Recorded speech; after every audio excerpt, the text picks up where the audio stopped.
जननीं शारदां देवीं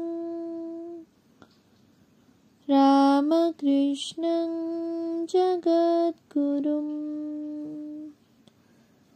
पादपद्मे त्वयोश्रित्वा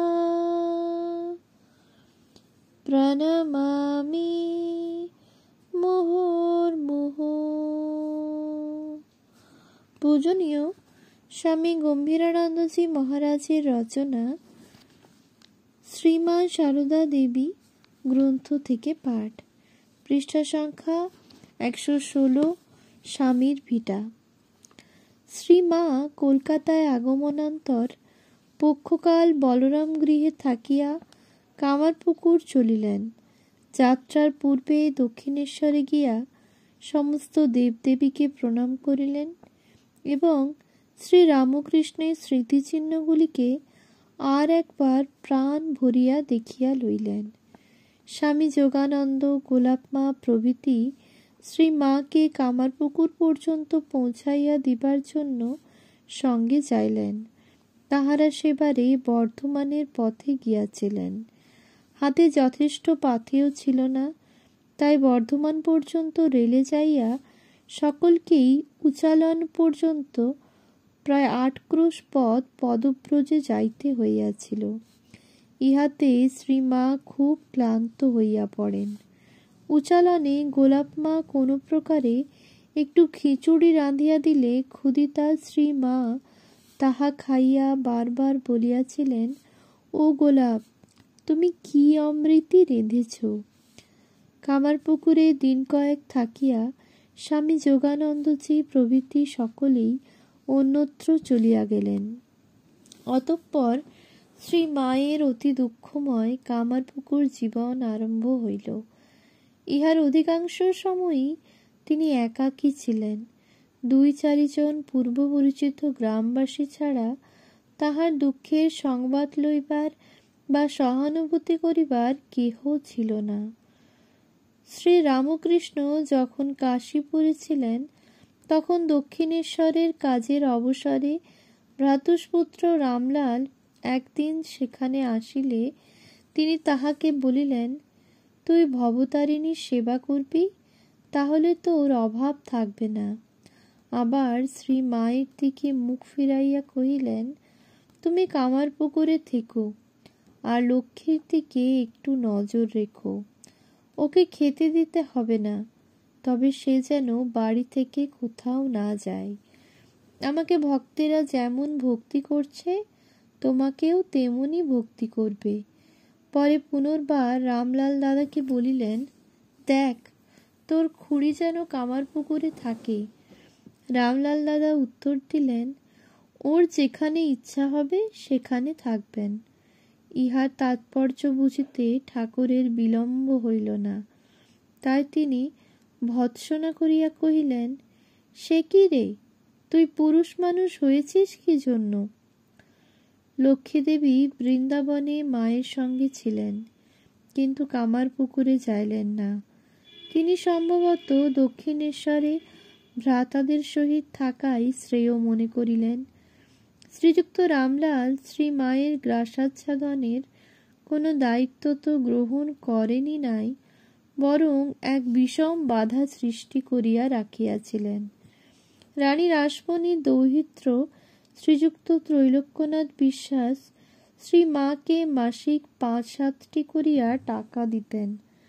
শ্রী মায়ের বৃন্দাবনে অবস্থানকালে রামলাল দাদা কালীবাড়ির খাজাঞ্চি প্রভৃতিকে বুঝাইলেন যে মা ভক্তদের নিকট যথেষ্ট অর্থ পান।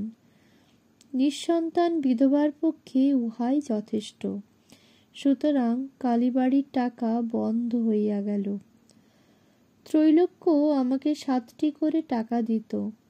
ঠাকুর দেহ রাখার পর দিনু খাজাঞ্চি ও অন্য সকলে লেগে ওই টাকাটা বন্ধ করলে। আত্মীয় যারা ছিল তারাও মানুষ বুদ্ধি করলে ও তাদের সঙ্গে যোগ দিলে। উদ্বোধন 27তম বর্ষ, 11-13 পৃষ্ঠা, শ্রী শ্রী লক্ষ্মীমণি দেবী গ্রন্থ দ্রষ্টব্য। শ্রীযুক্ত নরেন্দ্র স্বামী বিবেকানন্দজি ওই টাকা বন্ধ না করার জন্য অনুরোধ করিলেন, কিন্তু কোনো ফল হইল না। শ্রীমা সংবাদ পাইয়া অশেষ বৈরাগ্য ভরে কহিলেন, বন্ধ করেছে করুক, এমন ঠাকুরই চলে গেলেন, টাকা নিয়ে আমি আর কি করব।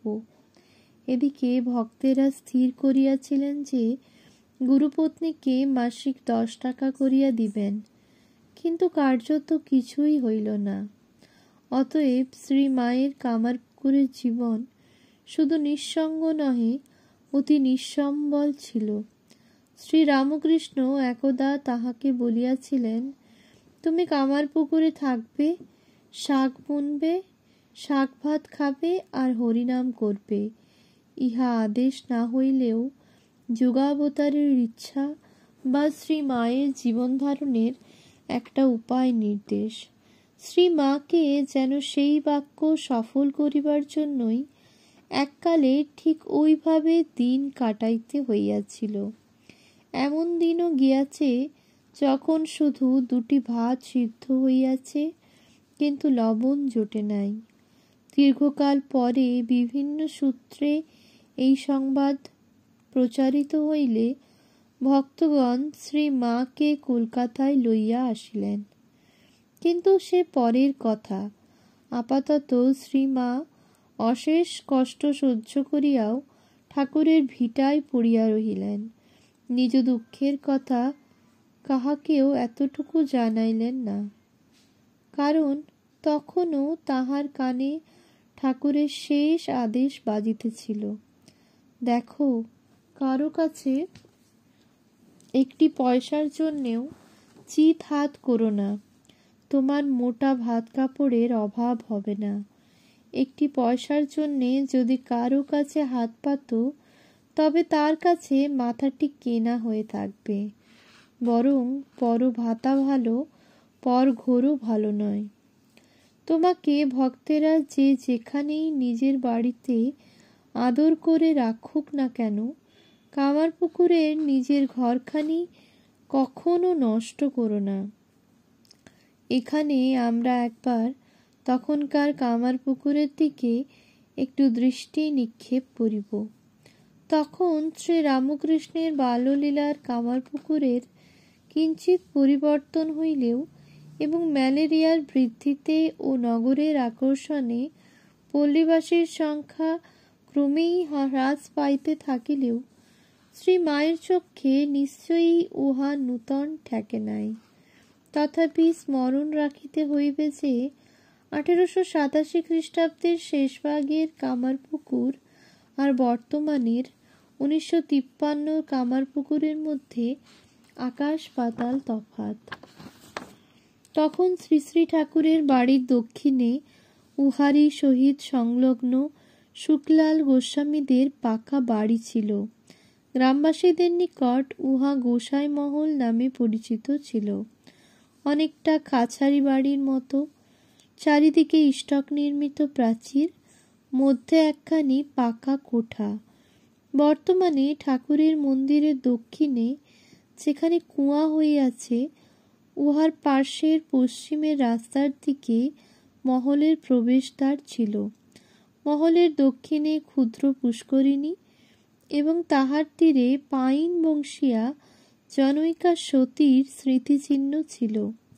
তাহারও দক্ষিণে লাহাবাবুদের অতিথিশালা। লাহাদের বাড়ির পূর্ব দিকে গ্রামের মধ্যস্থলে কামারপুকুর নামক বৃহৎ জলাশয়। ওই পুষ্করিণীর দক্ষিণ পশ্চিম তীরে এখনো কর্মকারদের বাসগৃহ রহিয়াছে। শ্রী শ্রী ঠাকুরের ধাত্রী মাতা ধনী কামার্নী এই স্থানেই জন্মগ্রহণ করেন।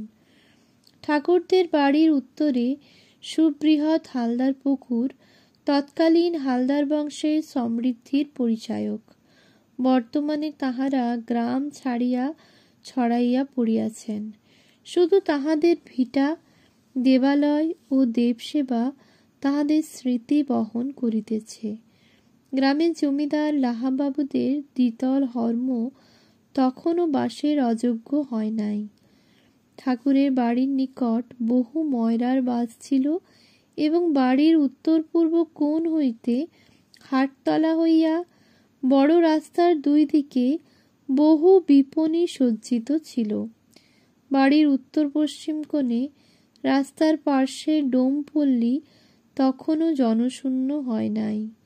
যোগীরাও তখন স্বগৃহে থাকিয়া মন্দিরে শিবপূজা চালাইতেন। মানিক রাজার আম্রকানন তখনও বৃক্ষ শূন্য হয় নাই। ক্ষুদ্র বৃহৎ জলাশয়গুলির তীরে অবস্থিত উচ্চ শির তাল বৃক্ষশ্রেণী তখনও নিম্নের স্বচ্ছ জলে প্রতিবিম্বিত হইত। ঠাকুরদের বাড়ির উত্তরভাগের সদর রাস্তার উপর এখনকার মতো তিনখানি দক্ষিণদ্বারী ঘর ছিল। বাটির প্রাচীরের বাহিরে পূর্ব দিকের ঘরখানি বৈঠকখানা, প্রাচীরের ভিতরে মধ্যের অপেক্ষাকৃত বড় ঘরখানিতে রামলাল দাদার পিতা রামেশ্বর বাস করিতেন। ইহা পরে দ্বিতল হয়। উহার পশ্চিমে এবং রঘুবীরের ঘরের উত্তরে তদপেক্ষা ছোট ঘরখানিতে ঠাকুর বাস করিতেন। শ্রী মায়ের কামারপুকুর জীবন ওই ঘরেই চাপিত হইয়াছিল। ওই বাসগৃহ দুইখানির মধ্যস্থলে উত্তরের রাস্তায় নামিবার খিড়কির দরজা। প্রাচীন রন্ধনশালা দক্ষিণের প্রাচীরের গায়ে পূর্ব পশ্চিমে লম্বা ছিল। 3 অংশে বিভক্ত ইহারই একটি কক্ষ পরে মায়ের রান্নাঘরে পরিণত হয়। পশ্চিমের প্রাচীরের মধ্যস্থলে রঘুবীরের আগার, পূর্ব প্রাচীরের মধ্যস্থলে বাড়ির প্রবেশদ্বার। ওই দ্বার ও রন্ধনশালার মাঝামাঝি ঢেকিশাল, যেখানে ঠাকুরের জন্মগ্রহণ হইয়াছিল। তখনকার দিনে রঘুবীরের ঘরে দেবতাদের জন্য যে বেদি ছিল, উহার মাটি শ্রী শ্রী ঠাকুরের পিতা ক্ষুদিরাম নিজে মাথায় করিয়া আনিয়া স্বহস্তে উহা নির্মাণ করেন। ওই বেদিতে বর্তমানে 4টি দেবদেবী স্থাপিত আছেন। গোপাল মূর্তি লক্ষ্মী দিদির স্থাপিত। শ্রীযুক্ত ক্ষুদিরাম রামেশ্বর তীর্থ হইতে শ্বেত পাথরের রামেশ্বর শিব আনিয়াছিলেন। রঘুবীরকে তিনি স্বপ্নে পাইয়াছিলেন। শীতলার প্রতীক একটি আম্রপল্লবযুক্ত সিন্দুরলিপ্ত ঘট। শ্রী মা বলিয়াছিলেন, ইনিই আমাদের আদি গৃহদেবতা। আমার শ্বশুর নাকি দর্শন করিয়াছিলেন, গল্পে শুনেছি, সেই মহামায়ায় শীতলা মূর্তিতে। অল্প বয়সের মেয়ে, লাল সিঁদুরের রঙের শাড়ি পরে, হাতে ঝাঁটা নিয়ে সকল অমঙ্গল আবর্জনা ঝাড় দিচ্ছেন, আর কাঁকালে কলসি করে অমৃত বাড়ি পল্লব দিয়ে ছড়িয়ে ছড়িয়ে সকল প্রাণীকে শান্তি দিচ্ছেন, শীতল করছেন। সেই মহামায়ারই একটি রূপ শীতলা, তাই সিঁদুর মাখানো শান্তি জলের ঘট। বিশেষ বিশেষ দিনে জল বদলে দেওয়া হয়। রঘুবীরকে নিরামিষ ও শীতলাকে মাছ ভোগ দেওয়া হয়। শ্রী মা ইহাও বলিয়াছিলেন যে রঘুবীর রামচন্দ্র উত্তর পশ্চিমাঞ্চলের, তাই ঠাকুরের পিতা তাহাকে মধ্যে মধ্যে খিচুড়ি ভোগ দিতেন। কামারপুকুর তখন সমৃদ্ধ, জনবহুল ও কোলাহলপূর্ণ বলিয়াই লজ্জাশীলা শ্রী মায়ের নিকট ভীতিপ্রদ। বিশেষত অশিক্ষিত, অনুদার ও সহানুভূতিশূন্য পল্লীবাসী এই সহায়হীনা দারিদ্র্যে অবিচলিত, উচ্চ ভাব সম্বন্ধেও অনুসন্ধিৎসাশূন্য।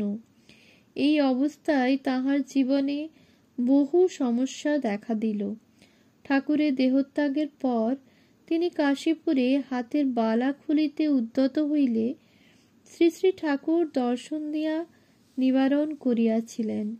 চিরসীমন্তিনী শ্রী মায়ের বসনভূষণে বৈধব্যের চিহ্ন নাই দেখিয়া পল্লীর সমালোচনা ক্রমেই মুখর হইয়া উঠিল।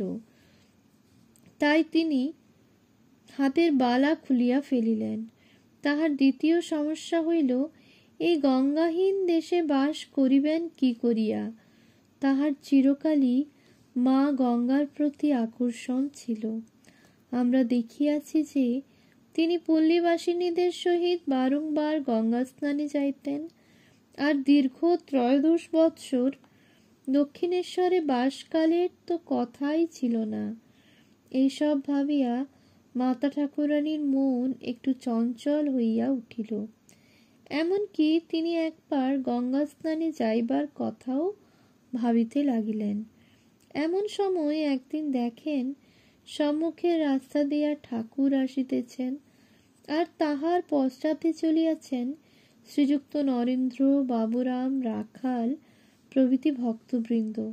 শ্রী মা আরও দেখিলেন ঠাকুরের পাদপদ্ম হইতেই জলের উৎস নির্গত হইয়া তরঙ্গাকারে পুরো ভাগে সবেগে প্রবাহিত হইতেছে। তিনি ভাবিলেন, দেখছি ইনিই তো সব, এর পাদপদ্ম থেকেই তো গঙ্গা। তাই সত্য রঘুবীরের ঘরের নিকট হইতে মুঠা মুঠা জবা ফুল ছিঁড়িয়া আনিয়া সে গঙ্গায় পুষ্পাঞ্জলি দিতে লাগিলেন। তখন ঠাকুর তাহাকে বলিলেন, তুমি হাতের বালা ফেলো না, বৈষ্ণবতন্ত্র জানো তো? শ্রী মা বলিলেন, বৈষ্ণবতন্ত্র কি? আমি তো কিছু জানি নে। ঠাকুর কহিলেন, আজ বৈকালে গৌরমণি আসবে, তার কাছে শুনবে। সেই দিনই অপরাহ্নে শ্রীযুক্তা গৌরীমার আগমন হইল। বৈষ্ণব শাস্ত্র অবলম্বনে তিনি শ্রী মাকে বুঝাইয়া দিলেন যে তাহার বৈধব্য অসম্ভব, কারণ তাহার চিন্ময় স্বামী, অধিকন্তু তিনি লক্ষ্মী। তিনি ভূষণ ত্যাগ করিলে জগৎ লক্ষ্মীহীন হইবে। ইহারও কিয়ৎকাল পরে শ্রীযুক্তা যোগিনমা কামারপুকুরে যাইলে শ্রী মা এই ঘটনা বর্ণনা করিতে করিতে বলিয়াছিলেন, ওই অশ্বত্থ গাছের গোড়ায় ঠাকুর তখন দাঁড়িয়েছিলেন। শেষে দেখলুম ঠাকুর নরেনের দেহে মিলিয়ে গেলেন। এখানকার ধুলি খাও, প্রণাম করো। পরম্পরাক্রমে এই কথা স্বামী বিবেকানন্দের কর্ণগোচর হইলে তিনি বলিয়াছিলেন যে তাহার দেহে ঠাকুরের প্রবেশের কথা তাহাকে না বলাই ভালো ছিল। সে যাহাই হোক, এই ঘটনা অবলম্বনে শ্রী মায়ের মনে শ্রী রামকৃষ্ণ সংঘের ও কামারপুকুরের প্রকৃত স্বরূপ যে দৃঢ়াঙ্কিত হইয়া গিয়াছিল তাহা আর বলিয়া দিতে হইবে না। তদবধি তাহার মন হইতে লোকনিন্দার ভয় মুছিয়া গিয়াছিল। তিনি পুনর্বার বালা এবং সরু লাল পেড়ে কাপড় পরিতে আরম্ভ করিয়াছিলেন। শেষ পর্যন্ত উহা আর ত্যাগ করেন নাই। কোন কোন গ্রন্থে উল্লেখ আছে, বৃন্দাবনে দ্বিতীয়বার শ্রী মা বালা খুলিতে চাহিলে ঠাকুর নিষেধ করিয়াছিলেন। শ্রী শ্রী শারদেশ্বরী আশ্রম হইতে প্রকাশিত গৌরীমার 110-12 পৃষ্ঠায় এই মত সমর্থিত। তথাপি আমরা শ্রী শ্রী মায়ের কথা দ্বিতীয় খণ্ড 148 পৃষ্ঠার অখণ্ড সংস্করণ পৃষ্ঠা 237 অনুসরণ করিলাম। ওম শান্তি শান্তি শান্তি। হরি ওম তৎসৎ। শ্রীরামকৃষ্ণার পর্ণমস্তু।